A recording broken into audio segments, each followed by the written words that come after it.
우리 옆에 계신 분들하고 인사할까요? 해피 성령 강림. 예. 해피 성령 강림. 예. 이것도 어색하네요. 2부 때 왜 어색한가 해서 주일자를 뺐더니 이것도 쉽진 않네요. 안 해봐가지고 그렇죠? 다시 한번 할게요. 해피 성령 강림. 네.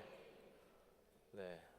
왜냐면요, 이스터 때도 해피 이스터 하고 땡스기빙 때도 해피 땡스기빙, 크리스마스 때 메리 크리스마스 하는데 왜 안 할까 생각이 들어서 그냥 했어요. 성령일, 정말 성령님을 모셔드리고 환영하는 마음에서. 아멘. 성령의 역사가 우리 가운데 넘쳐날 줄 믿습니다. 혹시 여러분 중에요, 옆에 있는 사람이 왜 사십니까? 라고 질문을 던지면 뭐라고 대답하시겠습니까? 한번 여쭤보세요. 옆에 계신 분들한테 왜 사세요? 네.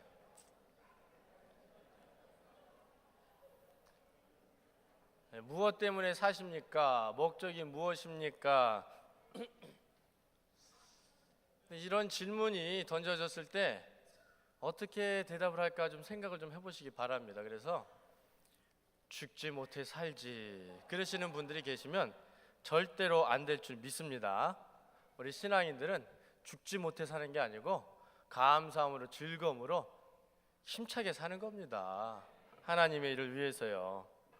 오늘 이 시대를 살아가는 우리 신앙인들의 삶의 목적, 그것을 통해서 정말 우리 성령 강림주의를 기념하기 원하는데요.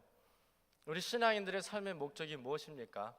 제가 뭐 따로 말씀을 안 드려도 너무나도 많이 들었던 말씀, 너무나도 많이 읽은 말씀, 땅끝까지 복음을 전하고 영혼 구원하는 거 아니겠습니까? 그렇죠? 정말 주님의 증인으로서의 그 사명을 감당하는 것이 우리의 삶의 목적인 줄 믿습니다. 그런데 우리가요, 세상을 살아가면서 이 삶의 의미를 제대로 깨닫지 못하고 또 생각하지 못하고 묵상하지 못한다면, 삶의 의미를 제대로 갖고 살지 못한다면 왜 삽니까? 라는 질문에 나도 모르게 죽지 못해서 삽니다 할 때가 있을 수밖에 없다라는 겁니다. 왜냐하면 삶이 날마다 그렇게 평안하고 기쁘고 즐겁지만은 않잖아요.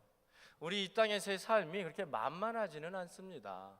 그러다 보니까 정말 내가 삶의 목적을 가지고 주님의 부르심에 합당하게 쓰여진 받기 위해서 수고하고 헌신하고 노력하지 않으면 그 대답이 엉뚱한 대답이 나올 수 있다라는 겁니다. 그렇기 때문에 우리의 삶의 목적이 정확하고 뚜렷해야 됩니다. 그리고 그 목적을 이루며 살아가야 할 줄 믿습니다.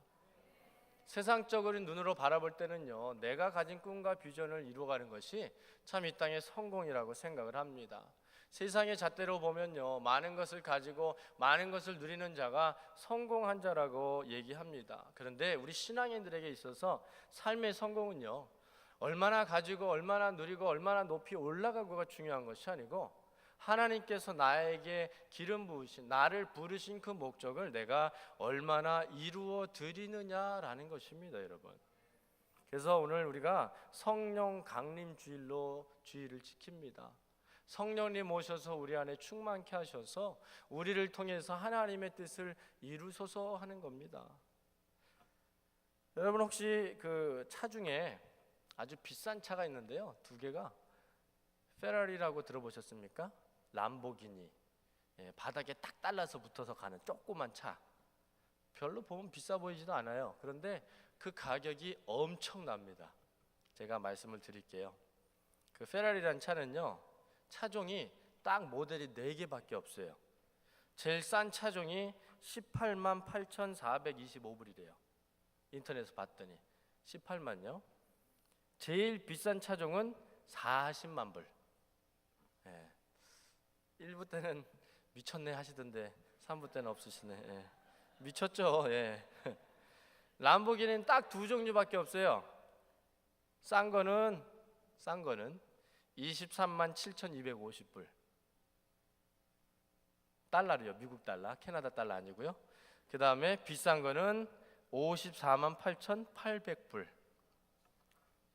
어우 참, 그죠? 그런 대답이 나올 수밖에 없는 그런 가격입니다. 근데 여러분, 차를 사는 목적이 뭘까요? 다니려고 사는 거 아닙니까? 그렇죠? 차는요 여러분 얼마나 아름답고 얼마나 비싸고 얼마나 반짝반짝 하느냐가 중요한 게 아니고요, 네 바퀴 달리고 잘 달려가면 되는 겁니다. 그래서 우리가 차를 사는 거예요. 교회 오고 학교 가고 직장 가고 아이들 학교에 데려다주고 뭐 또 마켓도 가고 이런저런 거 하려고 차가 꼭 필요한 거죠. 근데 이런 비싼 차를 사는 사람들은 왜 살까요? 물론 돈이 많아서 사겠죠. 또 한 가지 이유는 뭘까요? 네? 네, 자랑하려고. 그렇지 않겠습니까? 그러면 이 차를 타고 자랑을 하려면 뭘 해야 될까요? 차에 가스를 빵빵 채워놓고 열심히 달려야 됩니다. 여기저기 구석구석 누비면 됩니다.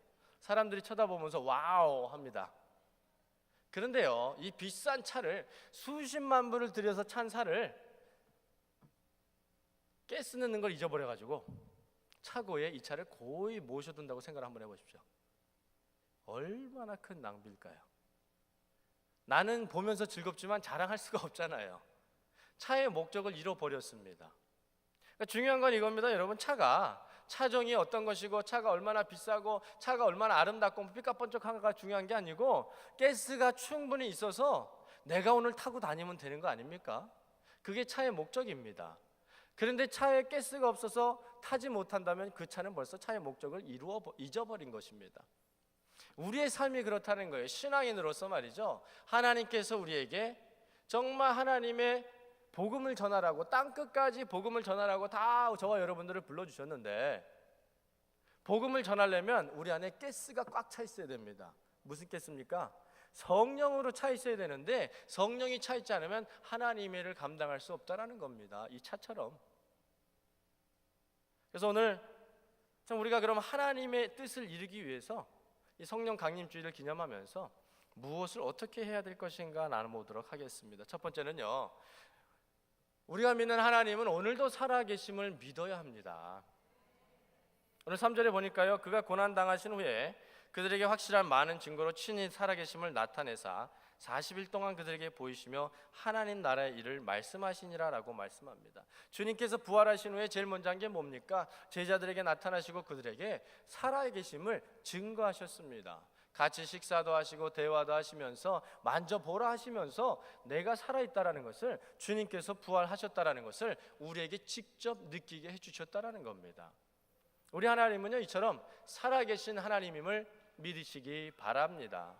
어떤 종교가 얘기하는 것처럼요, 죽은 하나님이 아니고요, 여러분, 진리를 찾아 헤매는 그거 아니고 우리는 벌써 진리를 가진 정말 살아계신 하나님 안에서 참 생명을 누리는 자들이 된 줄 믿습니다.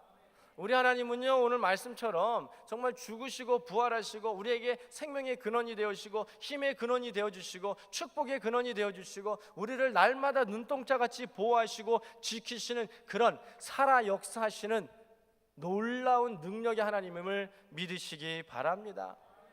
어떤 학교 교사가요, 무신론자였습니다. 그래서 아이들한테 무신론에 대해서 하나님은 없다라는 것을 가리키려고요, 어떤 아이한테 일어나라 그래서 탐이라는 아이한테 일어나서, 야, 밖에를 봐봐.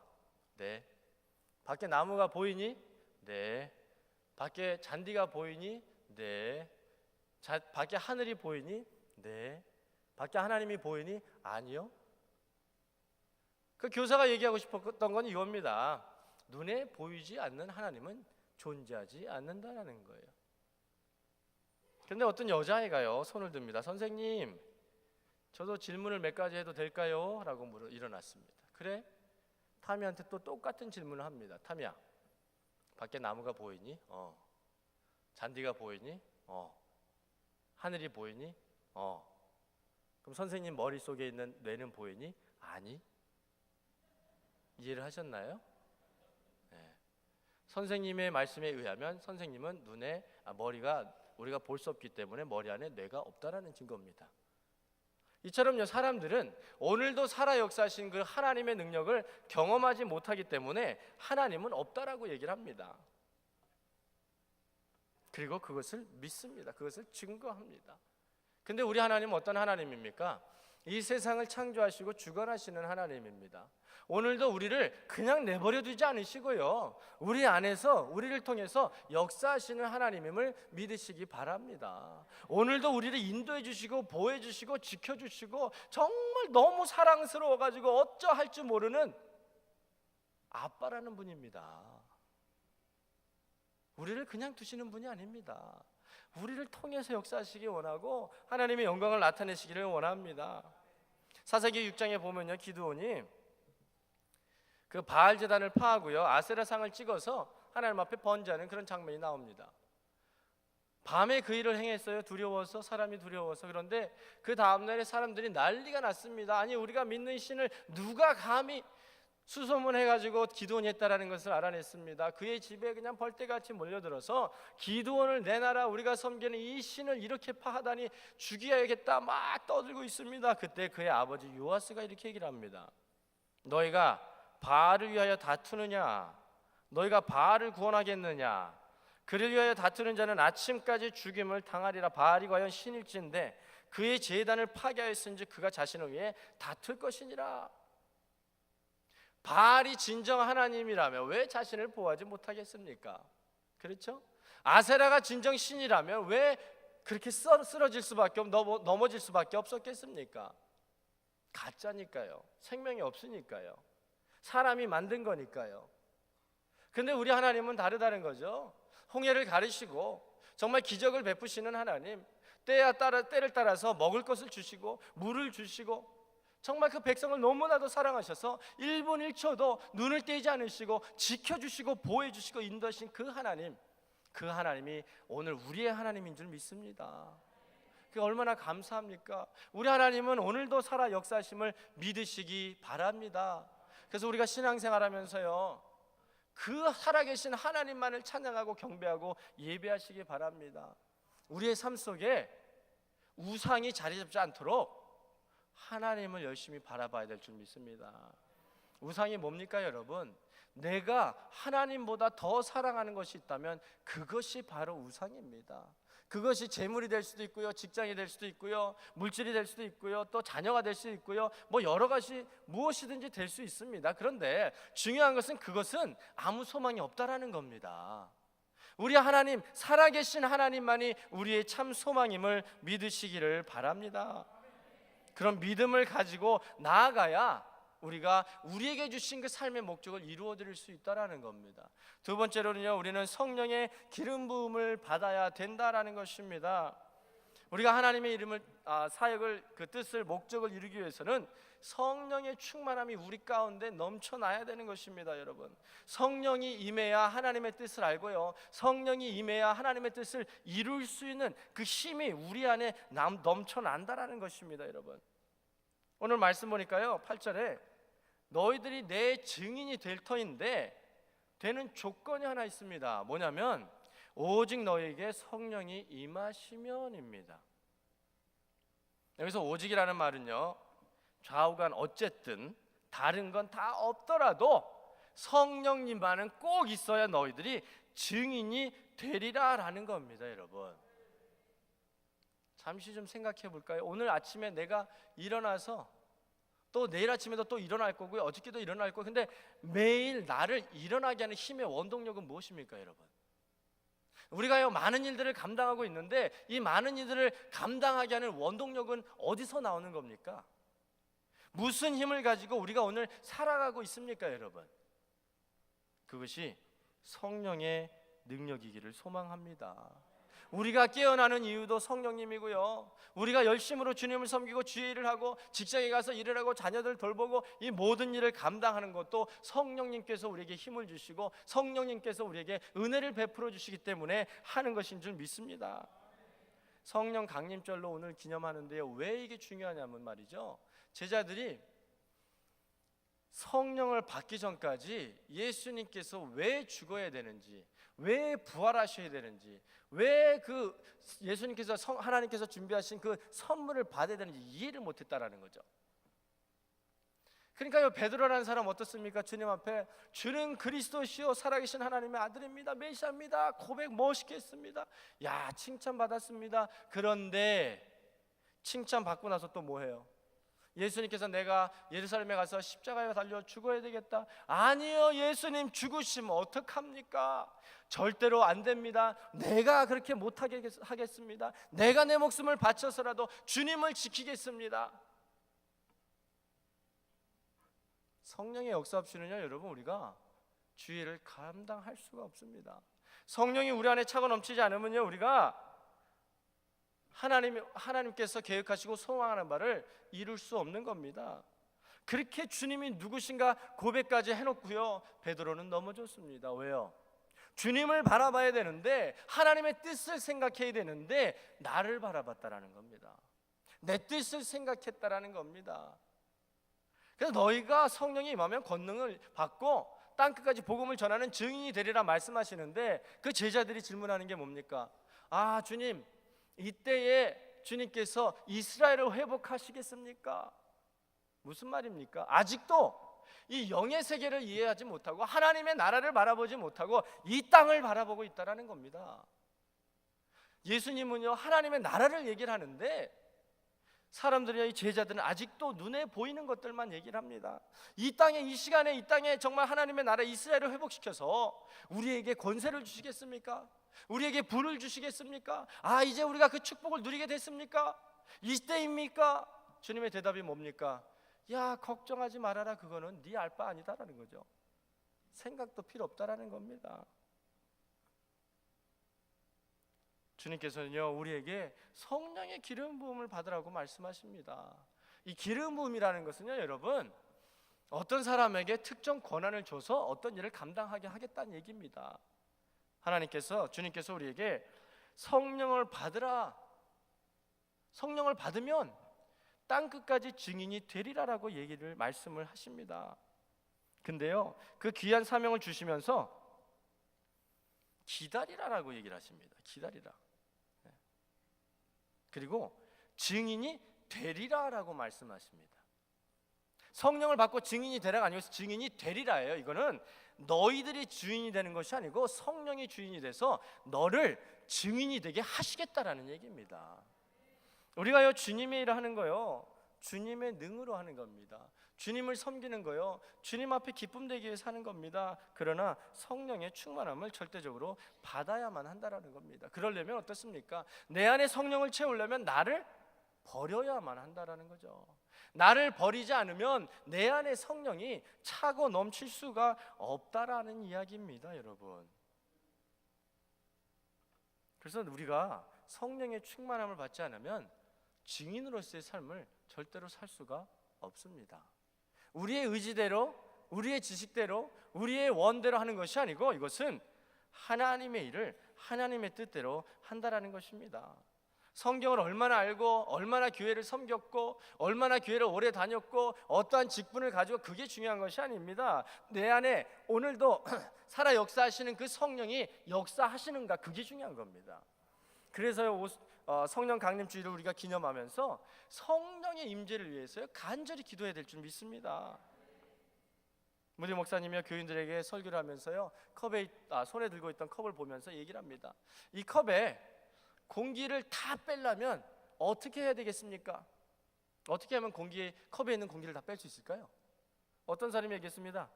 공기 펌프로 빼면 됩니다. 네, 무디 목사님이요, 그렇게 하면 진공이 돼서 컵이 깨집니다 하면서 그 컵에다 물을 붓습니다. 컵이 물로 채워지니까 어때요? 자연히 공기는 사라지는 거죠. 공기를 빼려고 노력을 하지 않아도 물만 부으면 컵에 있는 공기는 다 사라지고 물로 채워지는 겁니다. 이것이 바로 우리의 삶이 되어야 될 줄 믿습니다. 우리 안에 성령으로 차고 넘쳐야 되는데, 그러면 우리 안에 성령을 어떻게 해야 성령으로 차고 넘치겠느냐라는 겁니다. 우리가 노력하면 될까요? 우리가 열심으로 생각하면 될까요? 아니죠. 방법은 딱 두 가지입니다. 뭘까요? 제자 훈련하신 분들은 다 아시죠? 질문에 답을 모르시면 말씀과 기도만 하시면 90% 이상은 정답입니다. 어떤 질문이 던져졌을 때 모르시면 그냥 말씀과 기도만 하세요. 정답입니다. 우리 안에 성령이 채워지기 원하신다면, 내 안에 성령이 강하게 역사하기를, 임재를 충만하기를 원한다면 말씀과 기도밖에 없습니다, 여러분. 그래서 우리가 말씀으로 돌아가야 됩니다. 그래서 우리가 무릎으로 살아야 되는 거예요. 무릎 꿇어야 합니다. 그 외에는 절대로 방법이 없습니다. 주님께서 제자들에게 성령이 받을 때까지 기다렸습니다. 근데 그들이 기다리면서 뭐 했겠습니까?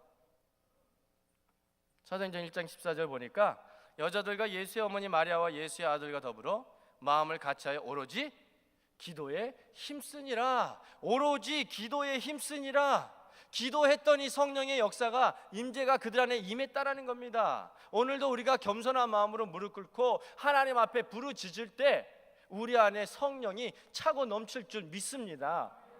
인간의 방법으로, 인간의 능으로, 인간의 생각으로 되는 것이 아니고 주님을 바라보고 겸손히 나아갈 때, 나를 내려놓을 때 내 안에 주의 영으로 차게 되는 줄 믿습니다. 또 사도행전 4장 31절에 보니까요, 사도들이 표적과 기사가 거룩한 종 예수 이름으로 이루어지게 하옵소서 기도했더니 어떤 역사가 일어났느냐. 4장 31절에 빌기를 다하며 모인 곳이 진동하더니 무리가 다 성령이 충만하여 담대히 하나님의 말씀을 전하니라. 아멘. 정말 우리가 모여서요 하나님의 임재를 부르짖고 하나님의 역사하심을 기대하고 소망할 때 우리가 있는 이곳이 진동의 역사가 일어나기를 축복합니다. 다하기를 예수 이름으로 이루어지게 하옵소서. 빌기를 다하며 기도하면 성령이 역사한다라는 겁니다. 성령이 임재하신다라는 겁니다, 여러분. 그러니까 기도 안 하고 되겠습니까? 성령의 역사 없이 우리가 아무것도 할 수 없는데 성령의 임재를, 성령의 역사를 바란다면 기도 안 하면서 우리가 그것을 기대하고 소망하고 할 수 있겠냐고요, 여러분. 기도해야 할 줄 믿습니다. 두 번째 말씀이죠. 사도들이요 사마리아에 가서 그 예수 그리스도를 받아들인 그들에게 손을 얹어서 안수할 때 성령을 받는지라라는 말씀이 사도행전 8장 17절에 나옵니다. 그들이요 안수하니까 성령이 임했습니다. 고넬료의 집에 들어가서 베드로가 또 말씀을 전할 때 성령이 말씀 듣는 모든 사람에게 내려오시니라고 말씀합니다. 하나님의 자녀로, 하나님의 일꾼들, 하나님의 성도로 부르심을 받은 저와 여러분들요 매일매일 삶 속에 말씀이 넘쳐나기를 바랍니다. 기도가 넘쳐나기를 바랍니다. 성령의 충만한 역사가 우리 가운데 넘치기를 예수의 이름으로 소망합니다. 우리는요 너무나도 부족한 게 많습니다. 우리는요 너무나도 연약합니다. 아는 것보다 모르는 게 더 많이 있습니다. 그런데요 그런 저와 여러분들을 하나님께서 하나님의 일을 위해서 부르셨다라는 거 굉장히 놀라운 일입니다. 그래서 그 사명을 감당하기 위해서는 우리의 힘으로 능으로 되지 않기 때문에 절대적으로 성령을 의지할 수밖에 없다라는 겁니다. 찰스 피니 목사님이 이렇게 얘기를 했습니다. 죄인들이 회개하지 않는 것이 죄가 되듯이 성도가 성령으로 충만하지 않는 것도 죄다. 우리가 참 깊이 좀 생각해 봐야 될 문제입니다. 그렇게 생각 안 해보셨죠? 성령이 내가 충만 안 하니까 죄 짓는 거 아니, 죄 짓고 있다, 그렇게 생각하시는 분은 없을 겁니다. 영의 사람은 이렇게 얘기를 합니다. 왜요? 우리에게 맡겨주신 사명이 뭡니까? 땅끝까지 복음 전하는 것이 우리의 사명입니다. 그런데 오늘 말씀에 보니까 그 증인이 되기 위해서 뭐가 돼야 된다고요? 뭐 해야 된다고요? 성령을 받아야 된다고요. 그러면 성령을 받지 못하고 성령이 충만하지 못하다면 우리에게 맡기신 그 사명을, 그 목적을 우리가 이룰 수 있습니까? 없습니까? 이룰 수 없습니다. 증인이 될 수 없다는 얘기입니다. 그렇기 때문에 우리가 성령의 충만함을 받아야만 한다라는 것이죠. 저와 여러분을 향한 통한 그 뜻이 있고 무언가를 이루시기 원하는 그 하나님의 부르심, 그 하나님의 부르심에 온전히 쓰임받는 저와 여러분 되시기를 예수 이름으로 축복합니다. 그러기 위해서는 말씀으로 되돌아가야 됩니다. 기도해야 됩니다. 성령의 충만함을 받아야만 절대적으로 가능한 것입니다. 성령의 충만함 없이는요 우리는 아무것도 할 수 없음을 고백합니다. 우리가 씨앗을 뿌리고 물을 줍니다. 그러나 열매 맺으시는 분은 바로 하나님이심을 믿으시기 바랍니다. 우리가 아무리 지혜롭고 말재주가 뛰어나고 능력이 뛰어나고 많은 지식이 있고 해도요 우리가 아무리 해도 한 영혼을 구원시킬 수는 없습니다. 집에 있는 애들도 말 안 듣는데요 어떡할 겁니까? 우리의 능으로 되지 않습니다. 하나님의 영이 역사해야만 합니다. 다음 세대를 바라보면서, 저희 자녀들을 바라보면서 고민에 빠졌습니다. 왜 이렇게 우리 자녀들이 이렇게 연약할까? 제 잘할 때보다 너무 잘 먹고 잘 사는데 뭐가 부족할까? 맨날 말씀 가르치려고 노력하는데 잔소리 그렇게 하는데 왜 이렇게 영의 능력이 없을까? 기도하면서 하나님 깨달음 주시더라고요. 기도를 안 하니까. 예. 기도를 통해서 성령의 역사를 직접 체험하지 못하니까. 저는 어려서 부모님 따라서 산기도 가면서 새벽기도 가면서 철야기도 가면서 그냥 엄마 옆에서 아빠 옆에서 주여 주여 하는 거 보고 듣고 따라 하다가 성령 받고 했거든요. 근데 요즘 아이들은 왜 그럴까? 근데 어렸을 때는 좀 나았어요. 어렸을 때는 교회 같이 가면 엄마 아빠 뭐 기도하는 모습을 보면서 어렸을 때는 무릎 꿇고 지들도 앉아가지고 흔들면서 촥촥촥 했는데 이게 커가니까 바빠지잖아요. 교회에 오면 앉아서 기도할 시간이 없고 노느라고 바빠요. 뭐 관심이 많은 게 많아집니다. 그러다 보니까 아이들이 정말 그 기도를 통해서 주님을 성령의 역사를 체험하지 못했다라는 거예요. 그래서 작정했습니다. 우리 어저께 전사님들하고 만나서 또 얘기를 했는데 교육부 주최로 주관으로 6월 둘째 주부터 한 8월 말까지 한 2달 거의 3달 동안 금요 철야 예배를 해야 되겠다. 네. 아멘이십니까? 왜 이렇게 갑자기 엄숙해지십니까? 네. 기도밖에 없더라고요. 그래서 어머니들이 아버지들이 아이들 데리고 오셔서 같이 그러면요 잔소리 할 것도 없습니다. 뭐 가르칠 것도 없어요. 옆에서 엄마 아빠가요 주여 외치고 기도하면 애도 옆에 있다가 졸다가 주여 합니다. 그러면 그때 성령 받는 거예요. 그런 체험이 우리 자녀들에게 없다라는 거예요. 그 영권이 있어야 됩니다. 그래서요 나와서 기도하시기 바랍니다. 말씀 읽고 기도하고 찬양하고 하다가 졸리면 주무시고, 주무시다가 또 새벽에 6시 되면 또 아침 일어나서 또 새벽 기도하고 아침 드시고 집에 가서 또 주무세요. 그럼 되잖아요. 아이들 이제 좀 있으면 방학하는데요 문제가 전혀 없습니다. 토요일 날 뭐 하겠어요? 낮에 실컷 자라고 그러세요. 밤에 열심히 기도하고. 정말 우리 자녀들이요 성령을 체험하고 그런 영의 부흥을 경험하기를 바랍니다. 그런데 중요한 것은요 그들의 힘으로는 안 된다라는 거예요. 지금 세대 저와 여러분이 회복이 돼야 됩니다. 기도하면서 하나님께서 주신 게 그거예요. 지금 세대의 회복과 다음 세대의 부흥이라는 겁니다.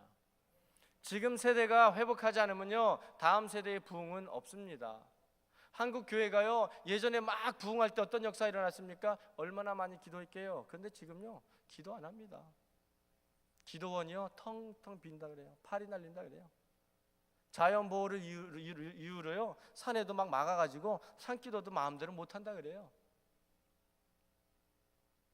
여러 가지 교회가 지금 어려움 당하는 이유들은 있습니다. 시스템적인 문제도 있겠고 사람의 실수와 잘못도 있습니다. 그런데 그런 문제가 예전에 없었습니까? 있었습니다. 그런데도 불구하고 부흥할 수 있었던 이유는 기도입니다. 여러분 기도했더니 모든 성도들이 새벽마다 밤마다 기도로 또 산으로 기도원으로 교회로 잠도 안 자면서 부르짖었더니 하나님께서 그 놀라운 부흥의 역사를 이루게 하셨다라는 겁니다. 여러분 기도를 회복해야 될 줄 믿습니다.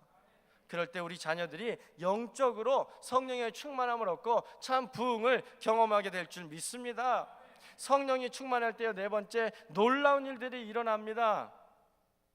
요한복음 14장 26절 보니까 보혜사 곧 아버지께서 내 이름으로 보내실 성령 그가 너희에게 모든 것을 가르치시고 내가 너희에게 말한 모든 것을 생각나게 하시리라라고 말씀합니다.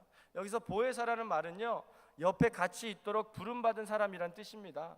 변호인이라는 단어 의미도 있습니다. 그러니까 성령님께서는 우리와 항상 함께 하신다는 얘기예요.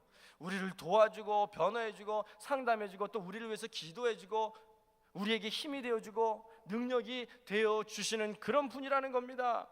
그런데 이런 분이 좀 내 안에 역사하시면 얼마나 좋겠습니까? 주의 영이 이렇게 차고 넘쳐서 정말 하나님을 위해서 우리가 쓰여짐 받을 수 있으면 얼마나 좋겠습니까? 여러분 보혜사는요 예수 그리스도를 돕는 분입니다. 근데 우리가 깨달아야 할 것이 무엇이냐면 성령님은 우리가 부리는 영이 아닙니다. 아시겠습니까? 성령님은 우리 안에서 역사하셔서 우리의 일을 하는 게 아니고 우리의 뜻을 이루는 게 아니고 하나님의 뜻, 하나님의 일을 이루시는데 우리를 사용하기 원하셔서 우리를 통해서 역사하신다라는 겁니다. 절대로 성령님은 우리가 부릴 수 있는 영이 아니고 하나님이십니다. 여러분 오해하지 마세요. 성령의 충만함을 받아야 되는 이유는 성령의 충만함을 받아야 우리가 증인의 삶을 살 수 있기 때문에 그렇다라는 겁니다. 요한복음 16장 13절 보니까 진리의 성령이 오시면 그가 너희를 모든 진리 가운데로 인도하시리니 그가 자의로 말하지 않고 오직 듣는 것을 말하시며 장래를 너희에게 알리시리라 라고 말씀합니다. 우리 사도들을 바라볼 때 얼마나 좀 이렇게 딱 보면요 좀 무식한 사람들이었잖아요. 베드로 같은 사람요, 가방끈도 짧고요, 뭐 별로 아는 것도 별로 없고요. 그런데 예수님이 떠나가시면서 이제 큰 고민거리가 생겼을 겁니다. 아, 이거 어떡하나, 그렇죠? 예수님이 계셔서 그동안 실수하고 잘못해도 예수님이 다 커버해 주시고 먹여주시고 채워주시고 걱정할 거 하나도 없었는데 예수님이 없으면 어떡할 거예요? 이제 누가 책임져요? 그래서 기다리고 기다리면서 기도했더니 성령님이 오셨는데 어떤 사람입니까? 어떤 분이십니까? 우리를 도와서 하나님의 일을 감당하게 하시는데, 예전에는요 예수님 잡혀가는 거 보면서 무서워가고 도망가던 사람들이 이제는 사내들인 공원 앞에서, 공회원들 앞에서 자신의 목숨을 내놓고 이제는 전혀 복음을 전하는데 두렵지 않습니다. 성령의 음성에 민감하게 반응했더니 그들을 통해서 그 무식한 사람, 그런데 성령의 능력을 받았더니 그 무식한 사람이 유식한 사람으로 변화됐습니다.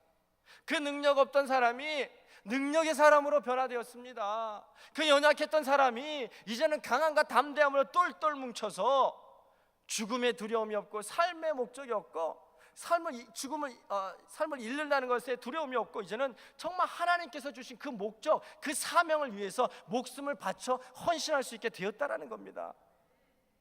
정말 놀라운 일이 일어났는데요, 사도행전 4장 13절 보니까 저희가 베드로와 요한이 기탄 없이 말함을 보고 그 본래 학문 없는 범인으로 알았다가 이상히 여기며 또 그 전에 예수와 함께 있던 줄도 알고 또 병 나은 사람이 그들과 함께 섰는 것을 보고 힐라라는 말이 없는지라 라고 말씀합니다. 종교 지도자들이 볼 때 정말 무식했던 사람인데 이게 어찌 된 일이냐 생각해 봤더니 예수와 함께 있던 자들이라. 성령이 임했더니 이런 놀라운 변화가 임했다라는 겁니다. 여러분, 우리 삶 가운데요 세상적인 지위가 그렇게 중요하지 않습니다. 세상적인 학문이 그렇게 중요하지 않습니다. 성령의 충만함을 받으면요 나도 모르게 내 안에 지혜가 넘쳐나는 겁니다. 성령이 내 안에 충만하면 나도 모르게 진리의 복음이 강하고 담대하게 선포되는데 아무도 감당할 수가 없다라는 거예요. 나도 감당이 안 되는데요, 뭐 성령이 역사하시면. 그러니까 종교 지도자들이 그들을 보면서 놀랬다라는 겁니다. 그리고 성령이 임하면 많은 기적과 표적이 일어납니다. 사도행전 2장 43절 보니까 사람마다 두려워하는데 사도들로 말미암아 기사와 표적이 많이 나타나니라고 말씀합니다.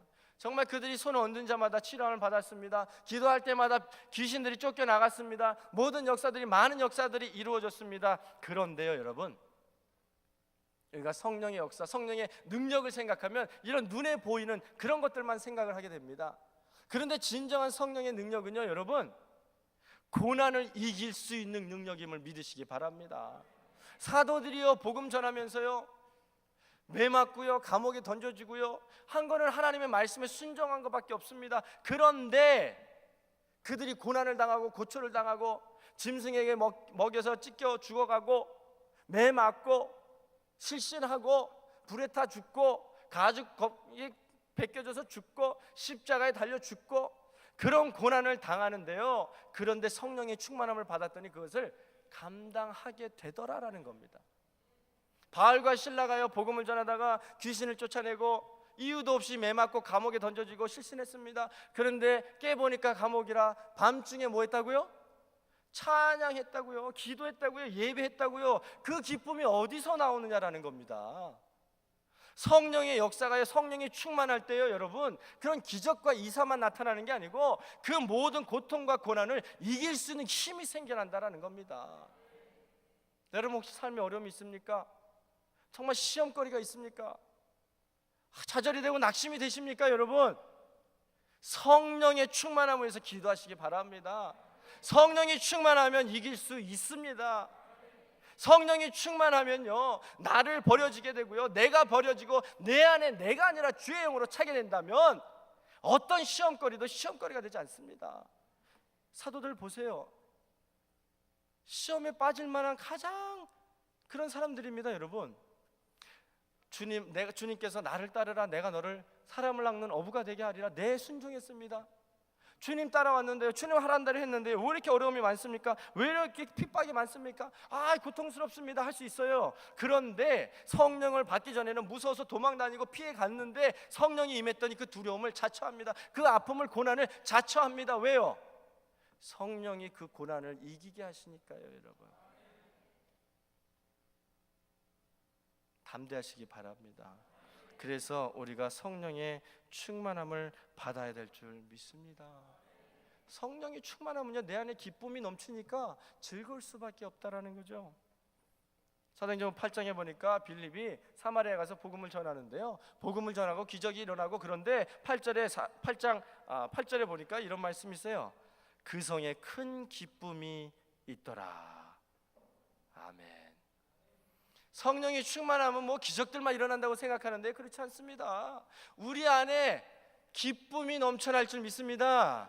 내가 오늘 성령이 충만한가 안 한가 알 수 있는 가장 좋은 방법입니다. 내 안에 기쁨이 있는가 없는가, 내 입술을 통해서 지금 찬양이 넘쳐나는가, 축복이 넘쳐나는가, 아니면 불평인가, 불만이 차고 넘치는가.